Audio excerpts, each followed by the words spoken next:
Olá, estamos aqui mais uma vez para dar continuidade aos nossos estudos e hoje nós vamos falar da Lei 9.099 de 95, que é a lei que trata dos juizados especiais, né? Aqueles que foram criados pelo fundamento no artigo 98, inciso 1º da nossa Constituição Federal. E ele é orientado, né? O juizado é orientado pelos princípios da oralidade, da simplicidade, da informalidade, da economia processual, buscando sempre que possível a conciliação. É o princípio da oralidade, por quê? Porque geralmente os termos iniciais das nossas reclamações são orais, a parte vem e o funcionário reduz a termo a reclamação da parte. Simplicidade, porque a parte mesmo pode fazer a sua reclamação escrita e entregar na Secretaria do Juizado. Informalidade, se é a própria parte que faz a sua própria reclamação, ela não tem nenhuma formalidade, muito menos o Código de Processo Civil, né? Então ela é bem informal. Tanto na reclamação inicial como na sua contestação, se ela não fizer a sua defesa, ela poderá, no dia da audiência de instrução, ela poderá apresentar a sua defesa oralmente também. Economia processual, né? Economia por quê? Além de nós temos uma economia temporal, né, com relação aos recursos, porque no juizado especial só cabe um tipo de recurso, para o recurso inominado, justamente porque ele não tem nome, para o colégio recursal. E celeridade, né, justamente porque acabou aquele recurso, não tem mais como recorrer. Economia também com relação à parte financeira, porque não tem custas processuais iniciais, não tem diligências do oficial de justiça, né? Quantas vezes ele precisar de ir, não são cobradas nenhumas diligências. E buscando sempre que possível a conciliação, tá? Então, os juizados especiais foram criados para tentar tirar essas causas de menor complexidade do judiciário, tá? E a lei fala também da competência dos juizados especiais, né? Então, nós já vimos que ele tem competência para as causas de menor complexidade. Com relação ao valor, são as causas cujo valor não exceda a 40 salários mínimos, tá? O teto máximo do juizado especial são 40 salários mínimos, que hoje 40 salários mínimos está em torno de 41.800, tá? Considerando que o salário mínimo atual é R$ 1.045, 40 salários mínimos nós temos R$ 41.800. As causas enumeradas no artigo 2752 do CPC, só que atenção, essas causas enumeradas no 2752 do CPC, na verdade não existe mais, porque o CPC é de 1973. O CPC de 2015 acabou com o procedimento sumário que era previsto no artigo 275 do antigo Código de Processo Civil. Mas a lei, esse artigo ele foi extinto pelo artigo 1063 do Código de Processo Civil de 2015. O que diz esse artigo? Diz que está extinto o artigo 275 do Código de 73, porém, até a edição de nova lei, os juizados especiais continuam competentes para esse tipo de ação. E quais são esse tipo de ação? Vamos lá no artigo 275, inciso 2º do CPC de 1973. Então, observar-se-á o procedimento sumário, tá? Nas causas de qualquer que seja o valor. Arrendamento rural. O artigo 275 do Código de 73 dizia que observar-se-á o procedimento sumário, porque ele previa um procedimento mais célere para as causas. Então, o caput dizia qualquer que seja o valor, tá? Porque esse artigo era considerado também para o Código de Processo Civil, para a justiça comum, tá? Então, observava-se o procedimento sumário, que era um procedimento mais sério. Porém, nós temos que atentar que, para os juizados especiais cíveis, nós temos que atentar para o teto de máximo de 40 salários mínimos. Nas causas, qualquer que seja o valor de arrendamento rural, parceria agrícola, cobrança de condomínio de qualquer natureza, ressarcimento de danos em prédio urbano ou rústico, ressarcimento de danos causados em acidente de veículo, cobrança de seguro relativamente aos danos causados por acidente de veículo, cobrança de honorários de profissionais liberais e aquelas que versem sobre a revogação de doação e nos demais casos previstos em lei, tá? Então, depois vocês dão uma olhadinha aí com mais calma nesse artigo 275 do antigo Código de Processo Civil. Que ele vai prevalecer sim só para as causas do juizado especial civil. Que cabe mais? Continuando a lei 9.099, despejo para uso próprio. Atenção, despejo por falta de pagamento não é da competência do juizado especial, tá? A não ser que eu possa estar cobrando, por exemplo, aluguel, tá? Aluguéis em débito, mas a pessoa já não poderá mais estar no imóvel, tá? Porque se ela estiver ocupando o imóvel, seria despejo, né? Com cobrança de aluguel, despejo por falta de pagamento, não cabe no juizado especial, porque existe uma lei própria que regulamenta esse tipo de despejo, tá?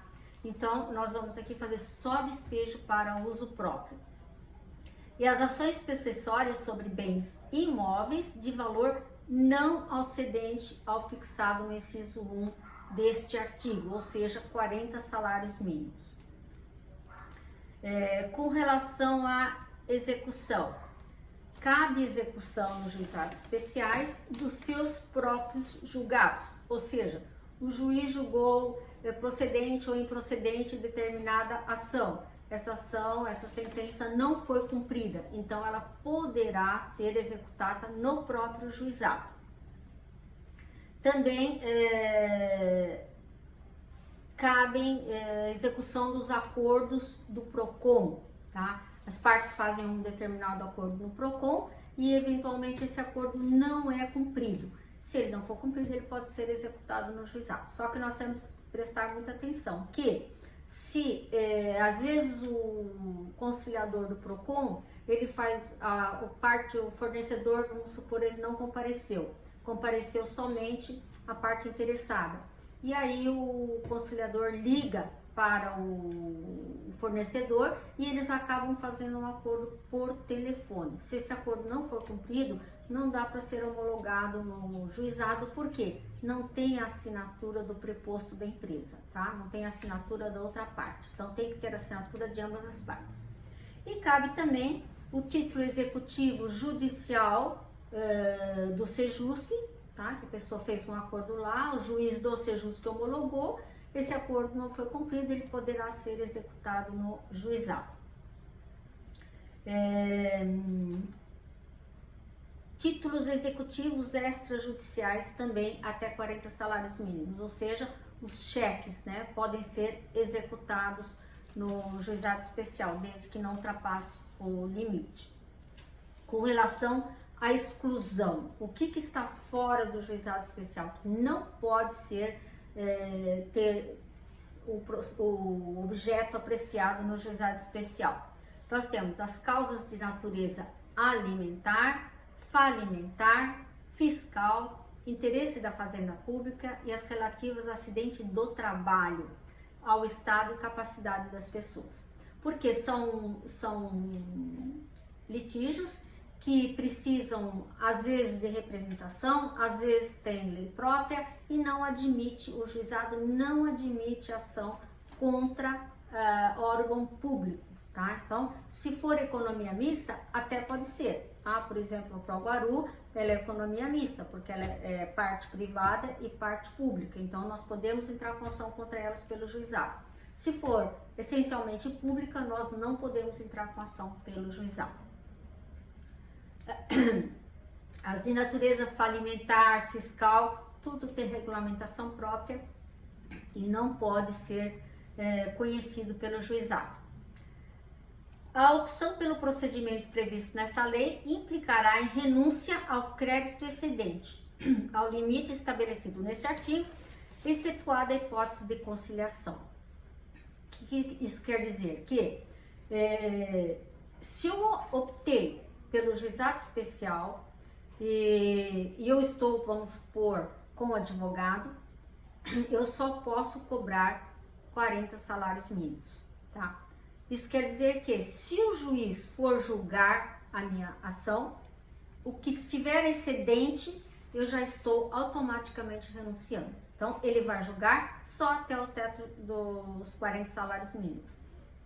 Vamos supor que eu estou cobrando uma ação de 50 mil reais pelo juizado, tá? Não houve acordo, então o juiz vai sentenciar. Se ele achar que a sentença é totalmente procedente, ele vai me dar os 41.800, porque a sentença que excede ao limite do juizado é ineficaz. E aqui diz, excetuada a hipótese de conciliação. Isso quer dizer que, se eu entrar com uma ação, 50 mil reais, estou com um advogado, a outra parte vem, a outra parte faz um acordo e concorda a pagar os 50 mil, o juiz pode homologar, porque as partes concordaram. Agora, vocês acham que algum devedor, sabendo disso, ele vai fazer um acordo por 50 mil? É claro que não, ele vai fazer um acordo pelo teto do juizado, porque aí ele já sai ganhando. Mas o que também está acontecendo agora para limitar as ações pelo juizado? Quando a parte entra com a ação, se ela for excedente já aos 40 salários mínimos, a própria triagem, né, já separa o processo, submete à conclusão e o juiz extingue porque diz que não cabe do juizado por conta do valor da causa.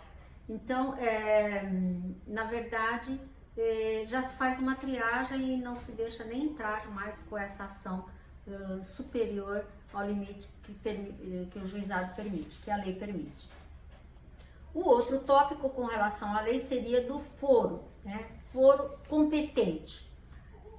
Para que nós não caiamos em erro, o foro competente sempre é o foro do réu, tá? Então, se nós entrarmos com a ação no foro do réu, nós nunca estamos errados, porque o foro do domicílio do réu é sempre competente. Agora, também tem, a critério do autor, aquele onde exerça as atividades profissionais, lugar onde a ação possa ser satisfeita, e o domicílio do autor, aí o artigo seguinte fala, domicílio do autor, local do ato ou fato, nas ações de reparação de dano de qualquer natureza. Então, tenhamos em mente, o domicílio do réu é sempre competente. Posso escolher outro, onde ele exerça só as atividades profissionais, por exemplo. Agora, quando se tratar de ação de reparação de dano de qualquer natureza, acidente de trânsito, indenização por dano moral, aí eu posso escolher o foro. O foro do autor, o foro do réu, o lugar onde a situação possa ser satisfeita. Nós tivemos um caso muito curioso aqui no nosso juizado, um acidente que ocorreu em Caraguatatuba. Uma parte era de Ribeirão Preto e a outra parte de Guarulhos. E nós trabalhamos com agendamento porque nós temos muitos processos iniciais. Então, o agendamento dessa pessoa que foi lá para entrar com uma ação por conta desse acidente de trânsito em Caraguatatuba, ela ficou desesperada quando viu, daqui 2 meses, se ele entrar primeiro. Se ele entrar primeiro, claro que vai se tornar prevento o foro dele e eu vou ter que ir para Ribeirão Preto. E eu não tenho condição de ir para Ribeirão Preto, meu carro não foi arrumado e tal. Aí nós demos um jeito para ela e acabamos excepcionalmente entrando com a ação inicial para que ela não tivesse que ir para Ribeirão Preto, porque ele fatalmente também iria entrar com a ação contra ela. Então, ela poderia escolher domicílio do autor, Guarulhos, domicílio do réu, Ribeirão Preto, ou Caraguatatuba, onde ocorreu o acidente. Todos esses foros eram competentes. Marcamos uma audiência de conciliação. No dia da audiência ela não compareceu, ela faltou. E ela compareceu no dia seguinte. Ela se confundiu e ela perdeu o processo. Então ali o processo foi extinto, ela ainda foi condenada às custas porque ela faltou e teve que ir para responder a ação lá em Ribeirão Preto, porque ele realmente tinha entrado com ação também, tá? Então tem que tomar muito cuidado, não pode faltar na audiência de conciliação. Com relação aos juízes, o juiz dirige o processo com a liberdade que lhe compete. Claro, sempre observada a imparcialidade do juiz, a competência, o contraditório, a ampla defesa, tá? Todos esses princípios constitucionais têm que ser observados. E ele vai adotar a decisão que achar mais justa. Os conciliadores. Os conciliadores são bacharéis em direito. No nosso caso aqui, nós temos o juizado especial e os nossos conciliadores não precisam ser nomeados pelo tribunal, não precisam fazer o curso de conciliação, nem precisam ter um curso superior a mais de 2 anos, basta que sejam bacharéis em direito. Quando nós começamos aqui no ano de 1998, a juíza preferia que nós tivéssemos alunos fazendo conciliação só de 4º e 5º anos. Hoje nós já temos alunos que, se quiserem, eles podem fazer audiência a partir do 1º ano já ingressando. Se ele tem habilidade para fazer audiência, competência, ele pode ser nomeado já para fazer essas audiências de conciliação. Aí tem um item que fala dos juízes leigos, tá? Nós não temos essa figura aqui no estado de São Paulo, que são advogados formados com mais de 5 anos de experiência no exercício da advocacia, e eles estão impedidos de exercer a advocacia no juizado onde eles atuam. Esses juízes leigos eles vão julgar, tá, a sentença, eles vão apreciar o mérito e eles vão proferir uma sentença. Só que a sentença do juiz leigo, ela está sujeita à homologação do juiz togado, tá? Então o juiz togado, se ele entender que realmente o julgamento foi a contento, ele homologa aquela sentença. Caso ele ache que não foi, ele faz as suas alterações, ok? Das partes. Quem poderá ser parte no juizado especial? Ou melhor, o artigo aqui diz quem não pode ser parte. Então ele começa dizendo, não poderão ser partes. Quem? O incapaz. O preso. As pessoas jurídicas de direito público, como nós já dissemos anteriormente. As empresas públicas, a massa falida e o insolvente civil. Por quê? Porque o incapaz, o preso, por exemplo, eles dependem de representação. E no juizado especial civil não cabe representação. E essa é uma das grandes diferenças do justiça comum, que lá a parte pode ser representada por advogado. Nos juizados especiais, não. A presença do advogado não é obrigatória. A causa é de 40 salários mínimos, é obrigada a assistência de advogado? É obrigada a assistência de advogado. Ele tem que ter um advogado constituído no processo. Porém, se no dia da audiência o advogado não comparece e a parte comparece, a audiência é realizada normalmente, não tem impedimento nenhum. Mas, se o advogado comparecer e a parte não comparecer, o juiz, se for réu, decreta revelia, se for autor, extingue o processo e condena o autor no pagamento das custas, ok?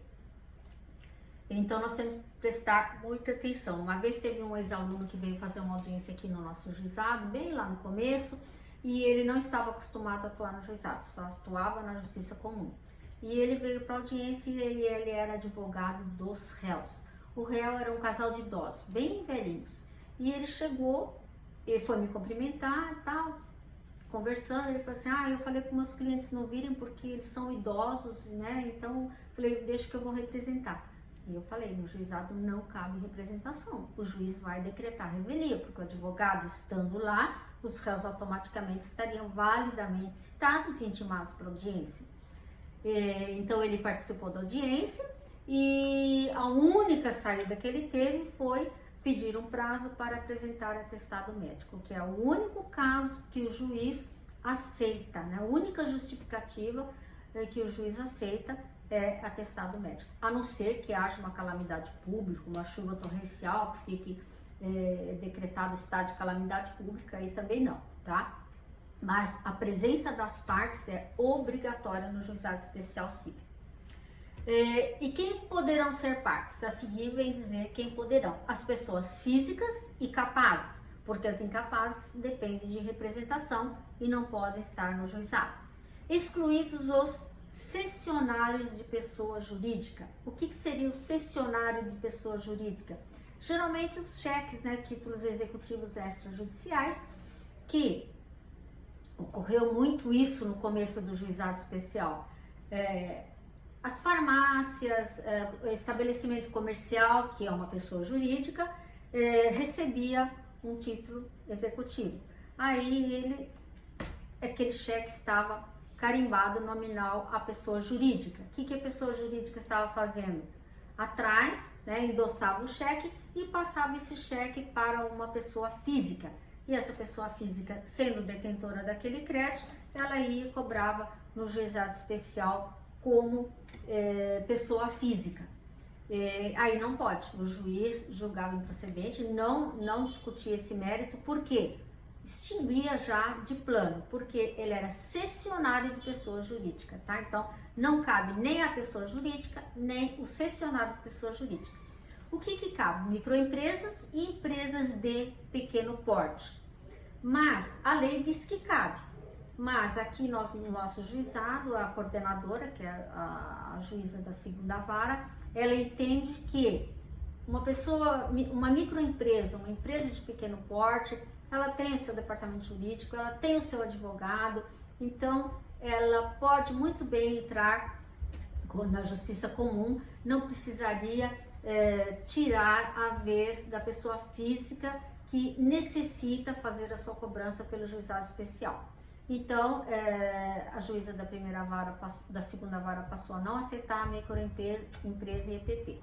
Então, na hora que o processo distribui, nós somos obrigados a pegar, porque tinham 2 juízes que aceitavam, da primeira e da terceira. E se caísse na segunda, o processo já era obrigado a ir à conclusão para a juíza extinguir.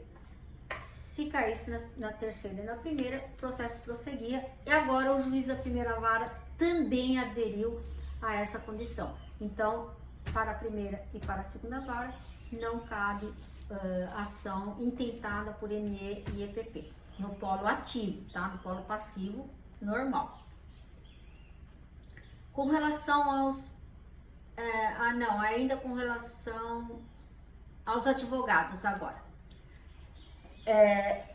Assistência de advogado, nas causas de 20 a 40 salários mínimos, a assistência é obrigatória.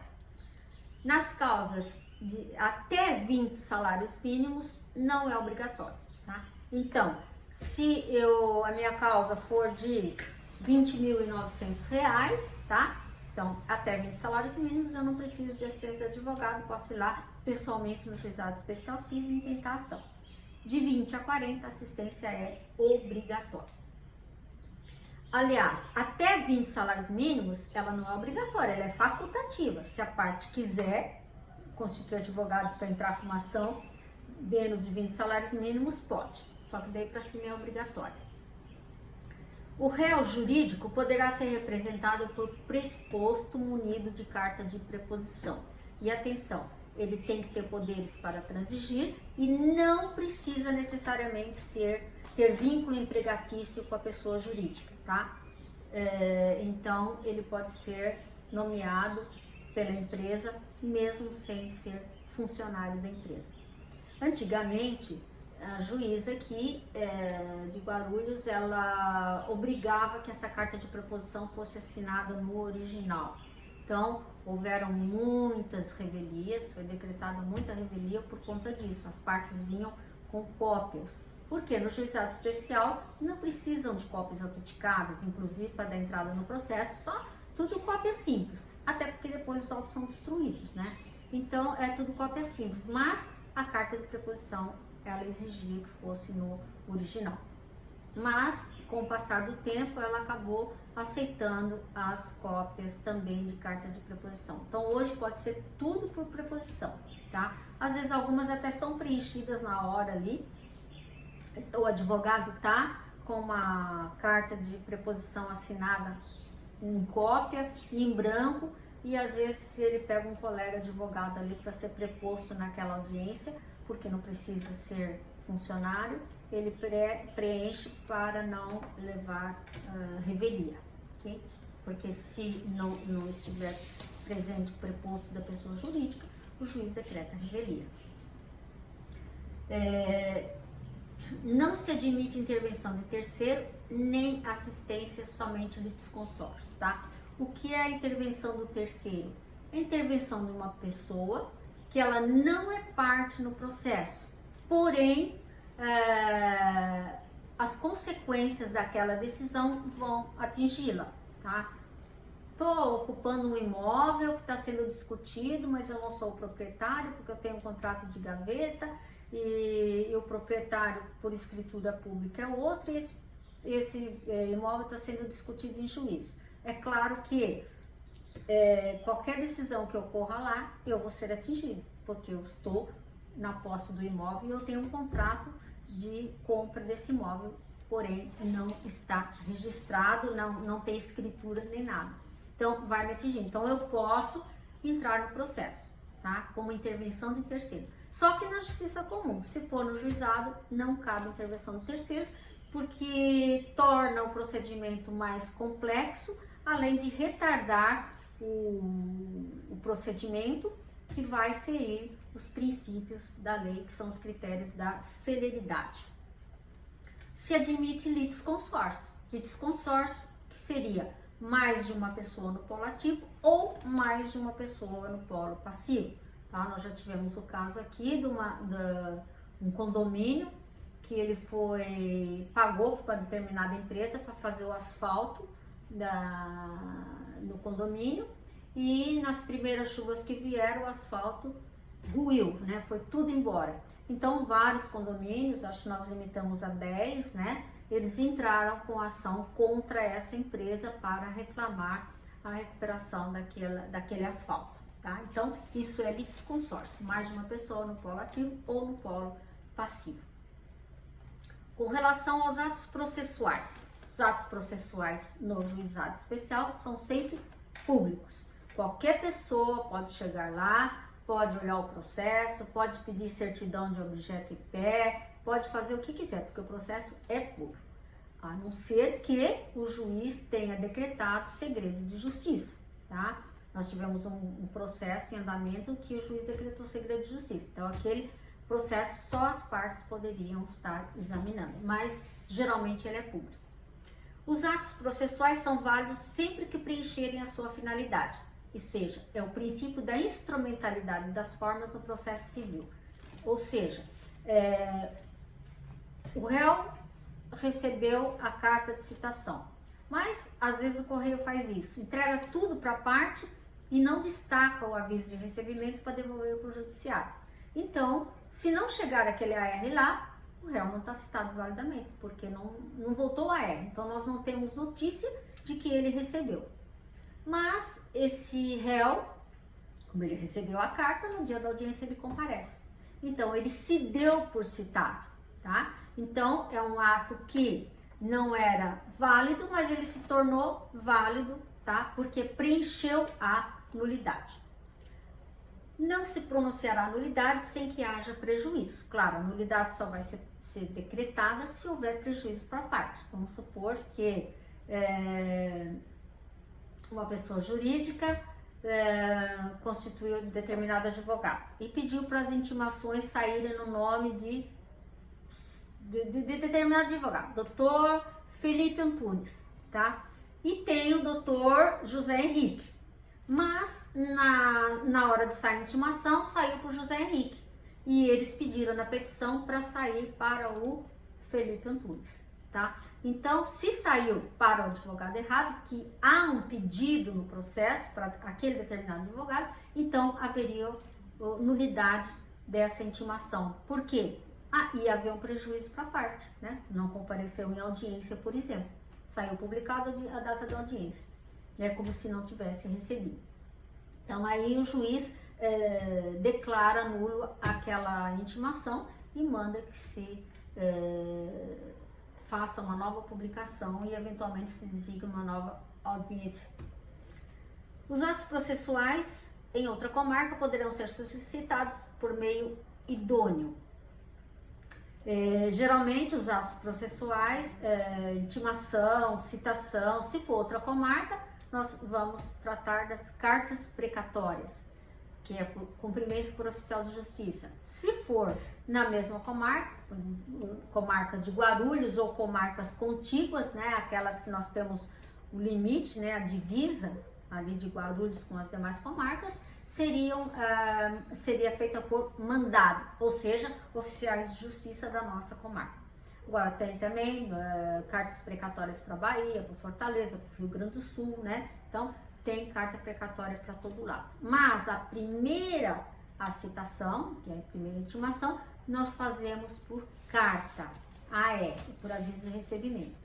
Porque as cartas precatórias demoram muito tempo para ser cumpridas, porque se trata de outra comarca, tá? As de Guarulhos, elas até são cumpridas no prazo máximo de 30 dias, mas fora é de 90 dias para cima, tá? Então, nós fazemos a primeira tentativa por carta, caso não dê certo, então nós fazemos por oficial de justiça, por meio de carta precatória. Apenas os atos essenciais são registrados, ou seja, não é tudo que nós registramos no processo pelo princípio da simplicidade. Ata de audiência, um requerimento para o juiz, uma informação de endereço, esses atos essenciais que impulsionam o processo, que dão andamento ao processo, é que eles são registrados. O pedido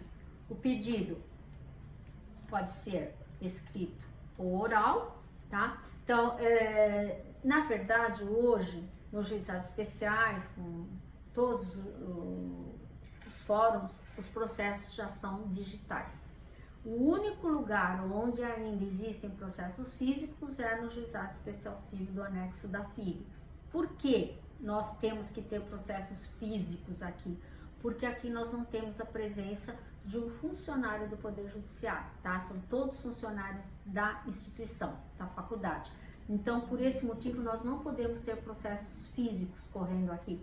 No Sejus, que nós já temos. Por quê? Porque nós temos funcionários, temos 2 funcionários do Poder Judiciário lá. Então, lá nós podemos ter processos físicos. No juizado especial, não. No anexo da FIG, nós não temos escreventes do Judiciário, então por isso que os processos são físicos. Então, ele tem que ser, posso ir levar o meu pedido lá por escrito, né? Ele protocoliza na hora, ou então eu posso reduzir a termo. E ele vai conter o quê? O nome, qualificação das partes, o endereço das partes, endereço do autor, endereço do réu, os fatos, né, do pedido, o objeto e o valor, tá? Então, eu dou os fatos para o juiz e o juiz me dá a sentença, me dá o direito. E eu tenho que dar o valor, tá? Porque não cabe pedido ilíquido no juizado especial. O pedido pode ser alternativo ou cumulativo, obedecendo sempre ao teto. Pedido alternativo, uma obrigação de fazer que determinado, vamos supor que eu entrei contra um pedreiro para ele terminar o serviço da minha casa. Então, que ele termine o serviço da minha casa até tal data. Ou me reembolsa o dinheiro que eu paguei para ele a mais, para eu poder contratar outro profissional, tá? Cumulativo, eu posso pedir danos materiais, posso acumular com danos morais e é claro que observado sempre o teto do juizado. Se eu estiver sem advogado, 20 salários mínimos, se eu estiver com advogado, 40 salários mínimos. Em caso de pedido contraposto, poderá ser dispensada a contestação, tá? O que é um pedido contraposto? Pedido contraposto é aquele que o réu faz contra o autor dentro dos mesmos parâmetros que o autor fez para o réu. Vamos supor, um acidente de trânsito. O autor entra com a ação e pede que o juiz julgue procedente o pedido dele, porque o réu foi ocupado pelo acidente. No dia da audiência de conciliação, não deu acordo, porque os dois acham que tem razão.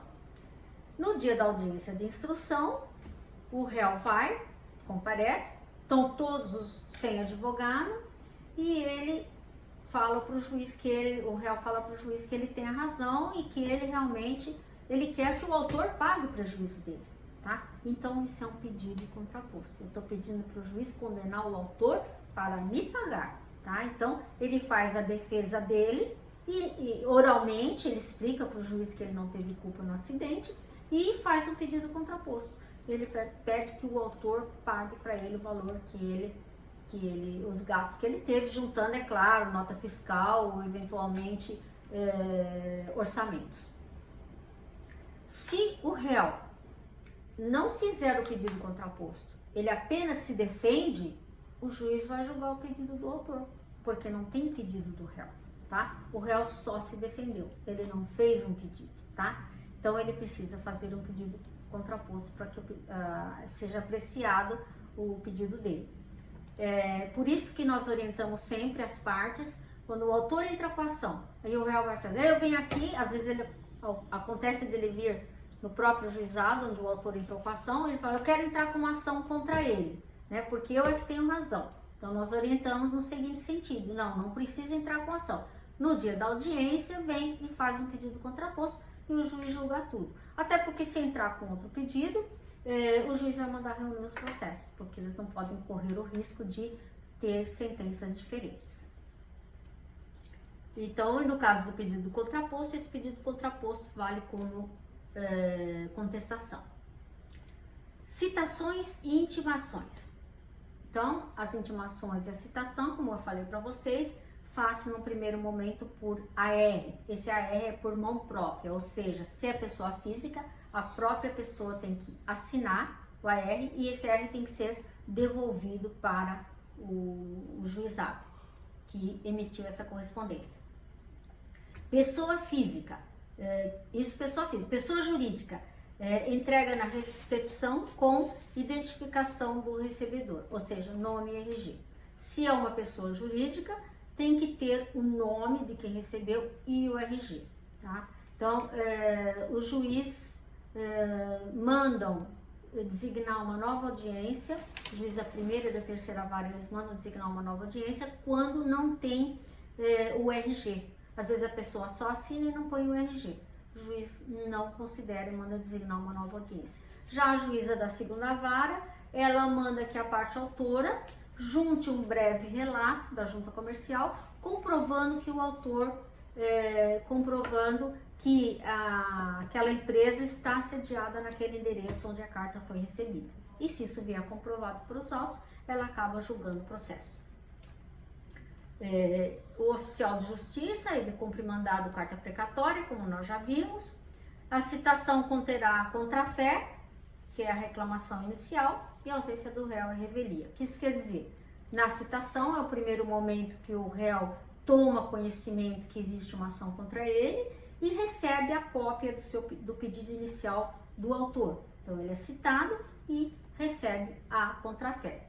E se ele for intimado para audiência e ele não comparece, o juiz decreta a revelia.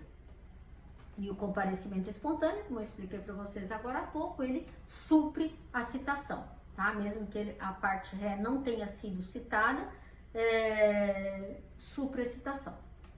Que às vezes acontece que o réu mudou, não está mais ali, mas a pessoa que está morando ali conhece o réu, vai lá e entrega a carta, né? Aí a pessoa comparece. Comparecimento, a citação ficou válida. Não cabe citação por edital, porque a citação por edital, ela é demorada, se o réu não comparecer, vai ser publicado em todos os jornais, e se o réu não comparecer, o juiz seria obrigado a julgar a si mesmo. No juizado especial não cabe, tá? No juizado especial, o réu sempre tem que estar presente, tá? E quem tem que fornecer o endereço do réu é sempre a parte autora, tá? O que nós podemos, às vezes, fazer é uma pesquisa no Bacen, no Banco Central, desde que a pessoa forneça o CPF do requerido, né? Aí nós fazemos uma pesquisa e pode ser que se localize a parte requerida. Se não localizar, não cabe citação editalícia, até por conta dos custos também.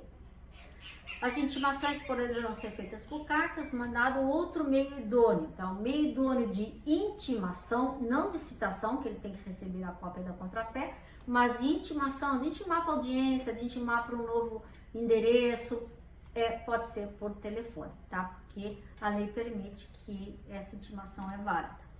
Os atos praticados em audiência dependem de intimação, ou seja, então, uma audiência de conciliação, não deu acordo, eu marquei uma audiência de instrução e já designei ali em ata, então as partes já saíram intimadas. Foi um ato praticado dentro da audiência de conciliação e eles já saíram intimados, o cartório não precisa se preocupar em intimá-las.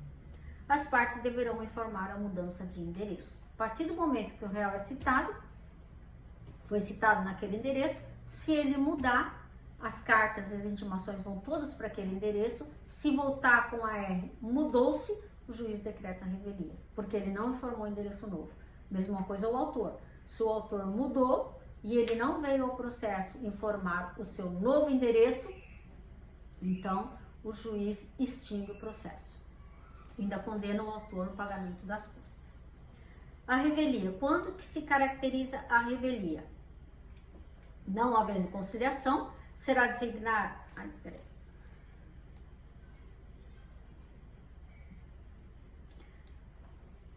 Na revelia, reputam-se verdadeiros os fatos alegados por autor, no caso de ausência do réu devidamente intimado, as audiências de conciliação e instrução. Tá? Então, ocorre a revelia quando o réu é citado e intimado e não comparece à audiência de conciliação ou audiência de instrução.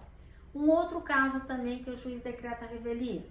Existem casos que, geralmente quando é pessoa jurídica, não depende de prova em audiência, julgamento antecipado, tá? Então não se marca, às vezes, nem audiência de conciliação, porque a parte diz que pagou, juntou o título que pagou, provou que pagou, prova é documental, tá ali, então não preciso marcar. Então vamos fazer um julgamento antecipado e o juiz intima a parte requerida para apresentar a contestação no prazo de 15 dias sob pena de revelia. Se não apresentar a contestação dentro do prazo de 15 dias, o juiz decreta a revelia também. Das audiências de instrução e julgamento. Não havendo conciliação, será designada uma audiência de instrução, ou seja, a audiência que o juiz vai colher todos os dados, vai ouvir as testemunhas, colher o depoimento das testemunhas, o depoimento pessoal das partes, ou seja, ele vai instruir o processo para que ele possa proferir um julgamento. E lembrando que no juizado especial, as partes só podem levar até 3 testemunhas cada uma. Sendo as partes estando sem advogado, o cartório pode intimar essas testemunhas para ir à audiência de instrução, ou seja, o cartório pode mandar uma carta para as partes, para as testemunhas. Se tiver advogado, não. O próprio advogado é que vai se encarregar de intimação das testemunhas para a audiência de instrução. Resposta do réu será a contestação, que pode ser escrita ou oral, que eu falei para vocês, pessoa é pessoa física, nem sabe o que é contestação, chega lá no dia da audiência do juiz e diz que ele tem razão, que ele não foi culpado, apresenta os seus argumentos e o juiz manda o escrevente reduzir a termo e aquilo vale como contestação, tá? Ou seja, a defesa dele. É lícito ao réu formular pedido contraposto do qual se manifestará a parte autora, que eu falei para vocês agora. O réu formula o pedido contra o autor e na mesma audiência o autor se manifesta. Das provas. Todos os meios de prova serão admitidos em audiência, desde que legítimos, claro. Todas as provas serão produzidas em audiência de instrução. As testemunhas poderão comparecer independentemente de intimação. Se a parte sem advogado, o advogado não pode requerer intimação pelo cartório, como eu acabei de falar para vocês. Não comparecendo a testemunha, e essa testemunha, caso seja importante, o juiz pode mandar fazer uma intimação coercitiva. Permitida às partes a apresentação de parecer técnico, tá? Não cabe perícia no juizado por conta dos custos também. Mas se a parte eventualmente tem um parecer técnico, né, às vezes ela tem um laudo, né, que aquele laudo viabiliza o julgamento do juiz, então eu posso juntar esse laudo pericial que o juiz vai apreciar. Caso ele entenda que é muito complexo, então ele extingue o processo para as partes irem para o procedimento comum. A sentença. Sentença mencionará todos os elementos de convicção do juiz, ele faz um breve resumo dos fatos ocorridos e dispensa relatório, tá? Então, muitos juízes no juizado especial, eles deixam de proferir aquele relatório inicial, ou seja, o resumo do processo, o resumo da petição inicial do autor, o resumo da contestação do réu, tudo que ocorreu no processo. No juizado é dispensável, mas ele tem que fazer só as partes de fundamentação e a parte decisória, ele é obrigado a fazer. Não se admite sentença condenatória ilíquida, né? Então, que o juiz atribua, por exemplo, eu estou pedindo dano moral por uma determinada situação e peço para que o juiz arbitre o valor, tá? Então, é uma sentença ilíquida, é um pedido ilíquido, não pode, o juiz também não pode proferir sentenças ilíquidas, porque não, o contador do judiciário, no juizado especial, ele só atualiza os valores, tá? Ele não arbitra nenhum valor. Como eu falei para vocês no início, é ineficaz a sentença condenatória que ultrapassar o limite do JEC, né? Que ultrapassar o limite de 40 salários mínimos. Da sentença, excetuando-se a homologatória de acordo, caberá recurso para o próprio juizado. Então, nós temos a sentença homologatória de acordo, não cabe recurso. A sentença condenatória ou julgada improcedente, essa sentença cabe recurso para o colégio recursal. Esse recurso não tem nome, por isso que se diz que é um recurso inominado, e o colégio recursal ele é composto por 3 juízes de primeiro grau de jurisdição, ou seja, não é de tribunal. Juiz da segunda vara, da terceira, da quinta vara civil, por exemplo, né, eles podem fazer parte do colégio recursal e eles vão julgar todos os recursos dos juizados especiais. O recurso já julgado por uma turma de 3 juízes togados, né, de primeiro grau de jurisdição que se reúnem no juizado, tá? As partes deverão estar presentes por advogado para recorrer. Então, até a sentença de conhecimento, se for abaixo de 20 salários mínimos, a assistência de advogado é facultativa, a parte não precisa estar acompanhada de advogado, tá? Mas se ela eventualmente quiser recorrer dessa sentença, aí ela é obrigada a estar acompanhada de advogado. Por quê? Porque a sentença é uma peça técnica, né? Então, não é qualquer leigo que tem a competência de estar rebatendo uma peça judicial, tá? Uma sentença judicial. Por isso que tem que ser com advogado. O prazo para o recurso é de 10 dias da intimação da sentença e será por petição apresentando as razões do recurso. Então, a parte após a intimação da sentença, ela tem 10 dias para recorrer. Caso não o faça, a sentença transita em julgado e aí não cabe mais recurso. O preparo. Preparo, o que é? É o pagamento das custas do recurso. E será feito no prazo de 48 horas após a interposição do recurso, sob pena de ser considerado deserto. Ou seja, eu preparo o meu recurso, eu estou no prazo, né, daqueles 10 dias, preparo o meu recurso e dou entrada no recurso. Eu tenho 48 horas, tá, de prazo para eu pagar as custas desse preparo. Se eu não pagar as custas desse recurso, o recurso sequer é apreciado. O juiz julga deserto o recurso por falta de recolhimento do preparo e ele não julga o recurso. Após o recorrido é intimado a fornecer a sua manifestação no prazo de 10 dias, tá? Então, a parte recorrente interpõe, a recorrida vai ser avisada de que existe um recurso sobre aquela sentença e ela vai ter 10 dias para fazer a sua manifestação também por advogado. O recurso será recebido no efeito devolutivo, podendo o juiz dar defeito suspensivo. O que quer dizer? Se eventualmente já esteja ocorrendo uma fase de execução, né, essa execução ela não é suspensa, tá? Muito embora esteja um recurso em andamento, tá? Então, normalmente não se suspende a execução, a não ser que o juiz lhe dê um efeito suspensivo. O juiz entenda que é caso de suspender a execução. Normalmente não. E as partes serão intimadas da sessão de julgamento. Geralmente as partes não vão a essa sessão de julgamento. Com relação a embargos de declaração. Caberão embargos de declaração nos casos previstos no CPC. Por quê? Erros materiais, eles podem ser corrigidos de ofício ou então a própria parte vai lá e reclama. Vamos supor,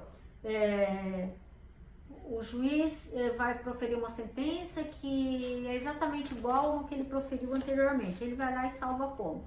Muda o nome das partes e eventualmente um nome ele não muda. Aí fica aquele nome lá errado. A parte vai e reclama no balcão, pode fazer por certidão uma reclamação mesmo, e o juiz corrige esse erro material. Pode o juiz também perceber que ele errou e de ofício mesmo, sem a manifestação das partes, ele corrigir. Pode ocorrer um erro também de que a parte fez 2 pedidos. Eu pedi a condenação em determinado pagamento e pedi também a gratuidade de justiça. E o juiz não apreciou a gratuidade de justiça e eu pretendo recorrer da sentença. Então eu peço que o juiz entre com um embargo de declaração para que o juiz me diga se ele vai dar a gratuidade de justiça, porque aí eu vou saber se eu vou pagar ou não as custas do preparo para recorrer. Poderão ser interpostos por escrito ou oralmente, né, no prazo de 5 dias contados da decisão, da intimação da decisão. E interrompe o prazo para interposição do recurso. O que isso quer dizer? Que a parte, ela entra com recurso ela entra com embargos, né? Porque o juiz não apreciou determinado pedido. E já estava contando o prazo para eu recorrer. Eu entrei com embargos no último dia, 5 dias, e o juiz apreciou. Quando volta a contar o prazo de novo, volta a contar o prazo de 10 dias desde o começo.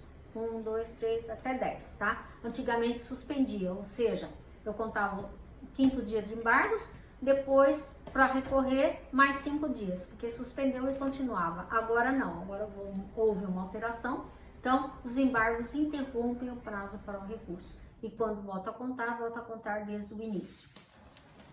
Extinção sem julgamento do mérito. Quando o autor faltar em audiência e não justificar, aí o juiz extingue e ainda o condena no pagamento das custas. Quando inadmissível o prosseguimento após audiência, vamos supor que às vezes é caso que depende de perícia, mas o juiz deixa o processo correr até a audiência. Na audiência de conciliação, às vezes dá acordo. Se der acordo, o juiz homologa. Após a audiência de conciliação, não deu acordo, não é possível prosseguir, porque depende de perícia, se for um problema mecânico, por exemplo. Quando sobrevier os impedimentos previstos nessa lei, incapacidade da pessoa.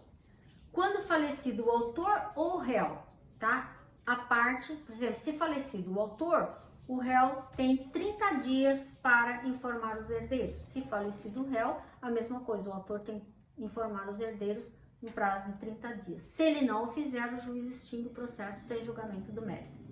E a extinção independe de intimação, tá? Com relação à execução, que já na parte final, processar no próprio juizado, aplicando-se no que couber o CPC, com as seguintes alterações. As sentenças serão sempre líquidas, os cálculos serão efetuados por servidor público, seria atualização por contador judicial, vencido deverá cumprir a sentença tão logo ocorra o trânsito em julgado, ou seja, passou aqueles 10 dias do recurso, ele deverá cumprir a sentença. Se não cumprir, vai estar sujeito às penalidades do Código de Processo Civil. Não cumprir a sentença transitada em julgado, proceder-se-á desde logo à execução. Nos casos de obrigação de fazer, o juiz poderá combinar uma multa diária, ou então determinar que seja a obrigação cumprida por outra. Vamos supor, eu estou executando uma sentença condenatória, o juiz obrigou o pedreiro a vir consertar aquele problema na minha casa que foi contratado, tá? Obrigou a vir. Ele não veio, então ele vai, na execução, o juiz vai arbitrar uma multa diária para que ele pague, tá? E geralmente essa multa é até o limite do gasto que a pessoa teve ou teria para terminar a obra. Devedor poderá oferecer embargos à execução, operando sobre falta de nulidade ou citação do réu. Claro que na execução o réu está sendo executado e aí ele vem, né, na execução, oferece embargos e diz que ele não foi citado lá no processo de conhecimento. A carta foi recebida num endereço que ele nunca morou lá, né? Então, o juiz vai ter que receber esses embargos e mandar voltar tudo para a fase de conhecimento. Se houver excesso de execução, por exemplo, a pessoa já pagou uma parte e na hora de executar, o exequente vem e cobra a totalidade da dívida. Não, mas eu já paguei uma parte, então eu vou embargar a execução. E também se houve erro de cálculo, né? Eventualmente houve algum erro, então eu posso embargar a execução para que esse cálculo seja reafirmado. As despesas, primeiro grau, até a fase de sentença de conhecimento, não existe despesa nenhuma, a não ser que seja caso de litigância de má-fé. Na fase de execução, não serão exigidas custas também, só no caso de recurso é que a parte é condenada, a parte perdedora é condenada, né, a pagar as despesas de primeiro grau também.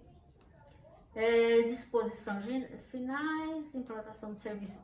Disposições finais determina que tem que haver implantação de serviço de assistência judiciária, né, que a assistência judiciária é gratuita, que há defensoria pública.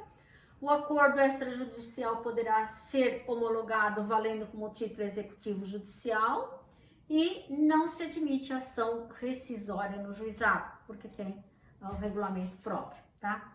E nós temos só agora, a título de curiosidade, uma lei 13.728 de 2018, que os prazos processuais no juizado especial civil eram contados em dias corridos, por conta do princípio da celeridade processual. A partir do momento dessa lei de 13.728 de 2018, os prazos começaram a ser contados em dias úteis, tá? Então, toda vez que sobrevier um feriado ou final de semana, nós vamos pular esses dias na contagem do prazo. Mais uma novidade que nós tivemos a respeito foi a lei